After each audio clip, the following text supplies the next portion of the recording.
Hello everyone. तो आज DPP-5 का कुछ क्वेश्चन डिस्कस कर लेते हैं। बहुत दिनों के बाद वीडियो अपलोड हो रहा है due to some health issue.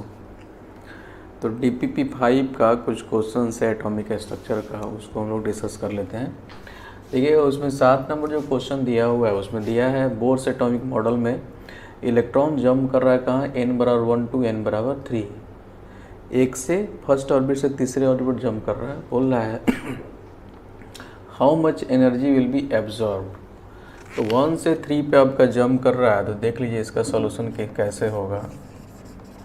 आपको पता है कि एनर्जी एब्जॉर्ब हो या रिलीज हो, जो फार्मूला आपका लगता है वो लगता है delta is equal to 13.6 Z², 1/n1² 1/n2²। Electron volt क्या होता है, पर एटम होता है ना।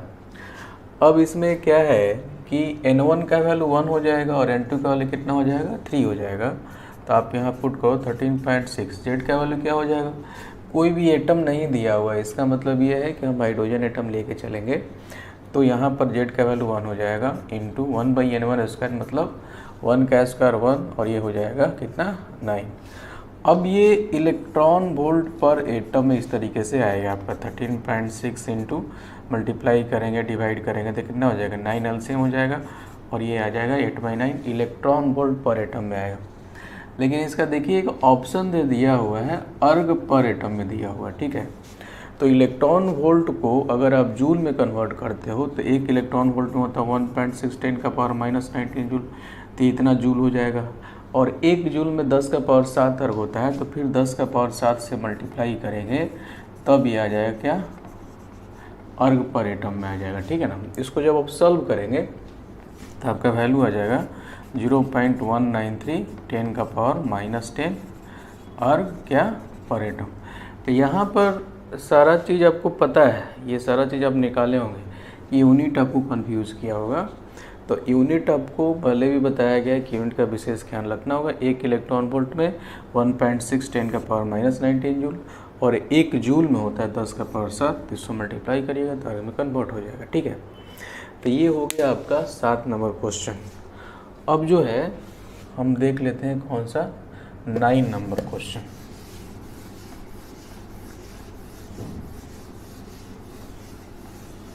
देखिए 9 नंबर क्वेश्चन जो है कैसे क्या करेंगे आप लोग देख ले। 9 नंबर में क्या बोला, the first excitation potential of helium plus. हमने आपको पहले ही बताया कि एक्साइटेशन पोटेंशियल पूछे या एक्साइटेशन एनर्जी पूछे, फार्मूला लगेगा आपका कौन सा, ये डेल्टा ई वाला ही, 13.6 Z² 1/n1² 1/n2²। चूँकि एक्साइटेशन की बात कर रहा है, तो जैसे ही एक्साइटेशन पोटेंशियल या एक्साइटेशन एनर्जी की बात होती है, इसका मतलब ये होता है कि इलेक्ट्रॉन आपका कहाँ से जंप कर रहा है, ग्राउंड स्टेट से किसी भी एक्साइटेड स्टेट में जंप कर रहा है। अब चूँकि ये फर्स्ट एक्साइटेशन पोटेंशियल है, इसका मतलब ये होता है कि इलेक्ट्रॉन आपका कहाँ से जंप कर रहा है, ग्राउंड स्टेट तो फिक्स है, n1 का वैल्यू 1 फिक्स है, लेकिन फर्स्ट एक्साइटेशन पोटेंशियल बोल दिया, इसका मतलब क्या हो गया कि ग्राउंड स्टेट से कहाँ पे जा रहा है आपका, दूसरे ऑर्बिट पे, मतलब n1 का वैल्यू 1 हो जाएगा और n2 का वैल्यू कितना हो जाएगा आपका, 2 हो जाएगा।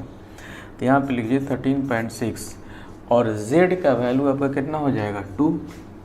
हीलियम प्लस है, हीलियम के जेड का वैल्यू 2, तो ये हो जाएगा कितना, 2 का स्क्वायर 4, 1/n1² मतलब 1/1, और ये हो जाएगा 1/4, ये आ जाएगा इलेक्ट्रॉन वोल्ट कितना, पर एटम।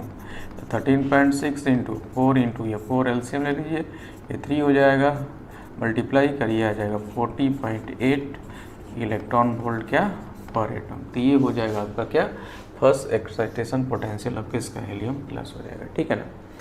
अब देख लो नेक्स्ट क्वेश्चन में क्या दिया हुआ है। नेक्स्ट क्वेश्चन आपका है कि पोटेंशियल एनर्जी ऑफ इलेक्ट्रॉन आपका दे दिया, पोटेंशियल एनर्जी ऑफ इलेक्ट्रॉन इन, ये इसकी मैं बात कर रहा हूँ 10 नंबर की, potential energy of electron in first orbit of hydrogen atom. Hydrogen atom है, फर्स्ट ऑर्बिट का मतलब n का वैल्यू आपका 1 हो जाएगा, ठीक है, और z का वैल्यू कितना हो जाएगा, 1 के बराबर हो जाएगा। पोटेंशियल एनर्जी इसके लिए फर्स्ट ऑर्बिट के लिए कितना दे दिया, -x दे दिया है, तो पोटेंशियल एनर्जी बराबर कितना हो गया, -x, और पोटेंशियल एनर्जी कितना होता है, 2 इंटू टोटल एनर्जी होता है, तो ये हो जाएगा 2 इंटू, और टोटल एनर्जी होता है minus 13.6 Z square by N square is equal to minus X हो जाएगा। ये माइनस माइनस आपका ख़त्म हो गया, तो 2 इंटू 13.6 इंटू जेड का वैल्यू कितना 1/1, तो ये कितना हो जाएगा x के बराबर। तो यहाँ से कितना आ जाएगा 2 इंटू 13.6 बराबर कितना आ जाएगा x के बराबर हो जाएगा। ठीक है, यहाँ से आ जाएगा 2 इंटू 13.6 बराबर x, तो यहाँ से आ जाएगा 13.6 बराबर कितना x/2। अब आपसे क्या पूछा जा रहा है, total energy of electron in ground state of helium plus. तो जब हम हीलियम प्लस की बात करेंगे, टोटल एनर्जी निकाला जा रहा है कितने का minus 13.6 Z square by N square electron volt पर एटम। अब आप क्या करेंगे, चूंकि ऑप्शंस एक्स के टर्म में दिया हुआ है, देखिएगा ऑप्शन जो है एक्स के टर्म में दिया हुआ है, तो इसको भी एक्स के टर्म में कन्वर्ट करना होगा। और उसका एक ही तरीका हो सकता है कि 13.6 का वैल्यू क्या लेना, हम x/2 के बराबर, जो कि यहाँ से निकला हुआ है। तो ये हो जाएगा कितना आपका 13.6 का वैल्यू पुट करें कितना x/2 हो जाएगा, और z का वैल्यू तो इसका 2 ही हो जाएगा। z का वैल्यू 2, तो 2 का स्क्वायर कितना हो जाएगा आपका 4, और n बराबर कितना ग्राउंड स्टेट 1 ही है, तो ये 1 हो गया आपका 1 का स्क्वायर। तो ये हो जाएगा माइनस x/2 इंटू कितना 2 का स्क्वायर 4, 2 से 1 कट गया, ये हो जाएगा आपका -2x। ठीक है ना। तो ये कुछ प्रॉब्लम्स का था DPP5 का, और भी एक प्रॉब्लम है तो उसको भी हम देख लेते हैं। ठीक है ना। तो देखिए एक क्वेश्चन आपका ये है 12, 13, 14, 15 है, DPP5 का ही है। हम नीचे से इसको सॉल्व करते हैं। ठीक है ना। देखिए इसमें क्या दिया हुआ है, इसमें दिया है calculate ionization energy of beryllium 3+ in the first excited state. ठीक है, बेरिलियम 3+ का आयनाइजेशन एनर्जी निकालना in the first excited state. इसका मतलब ये हो गया कि बेरिलियम 3+ का जो इलेक्ट्रॉन है ना, वो किस में आपका फर्स्ट एक्साइटेड स्टेट में है। तो फर्स्ट एक्साइटेड स्टेट में है, तो N1 का वैल्यू कितना हो जाएगा 2 हो जाएगा। और आयनाइजेशन एनर्जी का मतलब होता है इलेक्ट्रॉन को क्या करना, बाहर कर देना, ऑर्बिट से सीधा एकदम बाहर कर देना। कहने का मतलब N1 बराबर 2 है, मतलब सेकेंड ऑर्बिट में इलेक्ट्रॉन है उसको रिमूव कर देना है एटम से। इसका मतलब क्या, बाहर फेंकने का मतलब कहाँ पे ले जाना है, N2 is equal to infinite orbit पे। तो N2 का वैल्यू हो जाएगा कितना इन्फिनिटी, मतलब 2 से इनफाइनाइट ऑर्बिट, सेकेंड ऑर्बिट से इन्फिनाइट ऑर्बिट ले जाने में जितना एनर्जी लगेगा वही क्या हो जाएगा आपका आयोनाइजेशन एनर्जी हो जाता है। ठीक है, तो इसके लिए क्या होगा डेल्टा ई, सारे में वही फॉर्मूला आएगा, बस N1 N2 का सारा खेल है। ये 13.6 जेड स्क्वायर, जेड का मतलब कितना हो गया, यहाँ पे 4 हो जाएगा, बेरिलियम का 4 होता है 16 हो जाएगा, इंटू 1/N1 स्क्वायर मतलब 1/4, माइनस ये क्या हो जाएगा 1/∞ थी तो 0 हो जाएगा। 13.6 इंटू 16 इंटू 1/4, 4 से कट गया, मल्टीप्लाई करिएगा 54.4 इलेक्ट्रॉन वोल्ट आ जाएगा। ठीक है ना।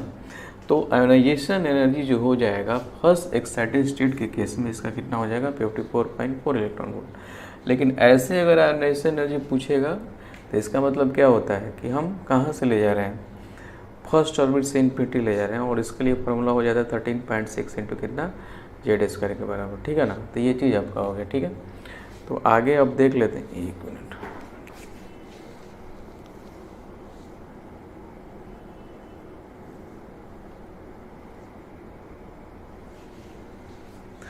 आगे और कुछ क्वेश्चन और देख लेते हैं, तो इसको हटा देते हैं 15 नंबर। ठीक है,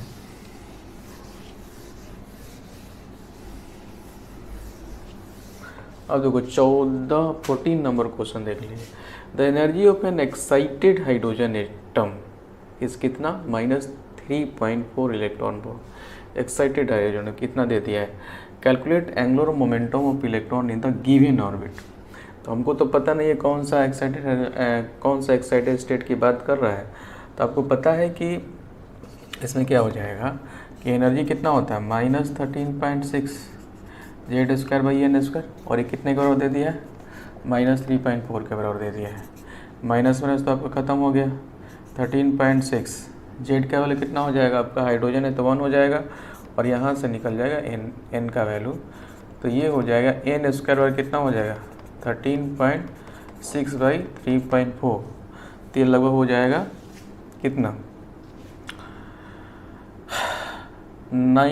3 के बराबर हो जाएगा लगभग, है ना, या 4 के बराबर हो जाएगा, 4 से मल्टीप्लाई कितना हो जाएगा 16 और 13, हाँ लगभग क्या जाएगा आपका 4 के बराबर जाएगा। एन स्क्वायर कितने के बराबर चला जाएगा आपका 4 के बराबर चला जाएगा।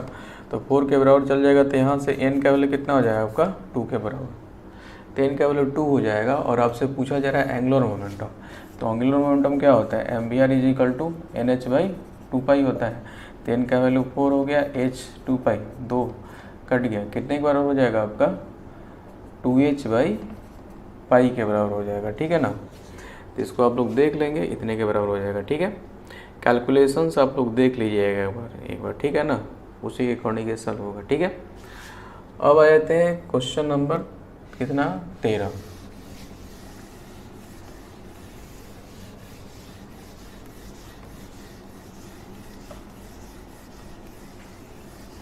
क्वेश्चन नंबर कितना 13, ठीक है। तो क्वेश्चन नंबर 13 में देख लीजिए, इसमें क्या दे दिया है, radius of N orbit of hydrogen atom, है ना, radius of N orbit of hydrogen atom. Hydrogen किसी ऑर्बिट का रेडियस 0.85 देखिएगा नैनोमीटर में दिया हुआ है, और आपके पास जो फॉर्मूला होता है एन स्क्वायर बाई जेड वो एंगस्ट्रॉम में होता है। आपसे पूछ रहा है velocity of electron in this orbit, तो वेलोसिटी के लिए फॉर्मूला क्या होता है 2.18 10 का power 8 Z by N centimetre पर सेकेंड होता है। यहाँ यूनिट आपका दिया है किस मीटर में, तो आप कन्वर्ट कर लेंगे, है ना। सेंटीमीटर को मीटर में कन्वर्ट करें कितना हो जाएगा 10 का पावर 6 आ जाएगा मीटर पर सेकेंड, ठीक है। मेनली आपको निकालना है क्या, जेड तो आपको पता ही है, जेड का वैल्यू 1 हो जाएगा, एन निकालना है।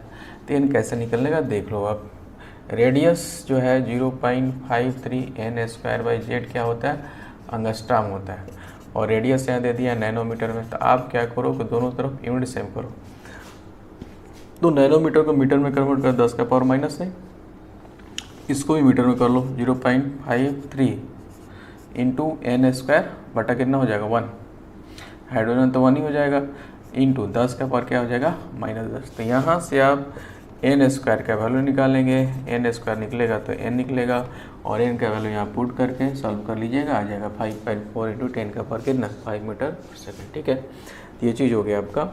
अब आ जाइए क्वेश्चन नंबर 12।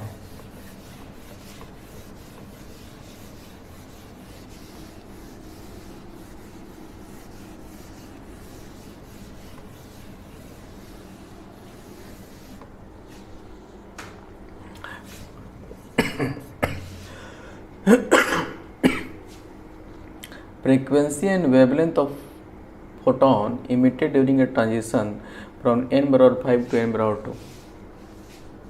इलेक्ट्रॉन जंप कर रहा कहाँ n बराबर 5 से n बराबर 2, 5 से 2 पे आपका जंप कर रहा है, तो फोटोन क्या करेगा रिलीज करेगा। तो क्या बोला, तो फोटोन जो रिलीज कर रहा है उसका फ्रीक्वेंसी और क्या पूछा जा रहा है आपसे वेवलेंथ पूछा जा रहा है। तो आप देखो कि डेल्टा ई बराबर कितना होता है 13.6 जेड स्क्वायर, जेड स्क्वायर करने का मतलब कितना हो जाएगा, हाइड्रोजन है तो 1 हो जाएगा, 1/n1 स्क्वायर मतलब 2 का स्क्वायर 4, और ये हो जाएगा 25। ये होता है इलेक्ट्रॉन वोल्ट पर एटम, ठीक है। और फ्रीक्वेंसी जो दिया हुआ है वो आपका हर्ट्ज में दे दिया है, मतलब पर सेकंड में दे दिया है। तो देखिए ये डेल्टा ई आ गया इलेक्ट्रॉन वोल्ट में, और फ्रीक्वेंसी निकालने के लिए फॉर्मूला यूज़ करोगे h इंटू क्या न्यू। अब h इंटू न्यू यूज़ करोगे तो इसका यूनिट आ जाएगा जूल में, कब, जब ये पर सेकंड में होगा और ये जूल सेकंड, ये जूल सेकंड में तो होता ही है वैल्यू, तो ये आ जाएगा जूल में, और इधर है इलेक्ट्रॉन वोल्ट में। तो दोनों बराबर होगा नहीं, दोनों का क्या करना होगा यूनिट सेम करना होगा। ये क्या करोगे आप इंटू ये हो जाएगा कितना 100 ले लो एलसीएम 21 बटा इलेक्ट्रॉन वोल्ट को आप क्या करो जूल में कन्वर्ट कर दो। जैसे ही हमने जूल में कन्वर्ट करते हैं, अब आप न्यू यहाँ से निकालोगे ना, न्यू बराबर कितना हो जाएगा 13.6 इंटू 21 इंटू 1.6 10 का पावर -19 बटा 100, और ये बटा एच का वैल्यू 6.6 10 का पावर -34। अब ये निकलेगा किसमें पर सेकंड, सेकंड इनवर्स में, या उसी को क्या बोलते हैं हम लोग हर्ट्ज। इसको सॉल्व करेंगे जब आप, तो आ जाएगा 6.9 इंटू 10 का पावर 14 क्या आपका हर्ट्ज, ठीक है। अब देखिए वेवलेंथ भी आपसे पूछा जा रहा है, वेवलेंथ भी आपसे पूछा जा रहा है, तो आप यहाँ से निकाल सकते हैं सी बराबर क्या न्यू लेमडा, तो यहाँ से आप निकाल सकते हैं लेमडा बराबर c बटा न्यू, और c आपका कितना आएगा 3 इंटू 10 का पावर 8, और ये आ जाएगा 6.9, 10 का पावर कितना हो जाएगा 14 आपका। तो ये मीटर में आएगा, लेकिन ये देखिएगा नैनोमीटर में दे दिया है, फिर आपको क्या करना होगा, चेंज करना होगा और चेंज कर लीजिएगा। 1 नैनोमीटर में कितना होता है 10 का पावर -9 मीटर। तो मीटर से नैनोमीटर जाइएगा तो 10 का पावर -9 से क्या करना होगा, डिवाइड करना होगा। तो ये हो जाएगा 3 × 10 का पावर 8, 6.9 10 का पावर 14 × 10 का पावर क्या -9। तो ये हो जाएगा किस में आपका नैनोमीटर में। बात समझे? तो इस तरीके से आप लोग निकाल लीजिएगा, हो जाएगा सारा, ठीक है ना। यही ये पूरा ख़त्म हो गया। DPP 6 देखते हैं। Okay, thank you.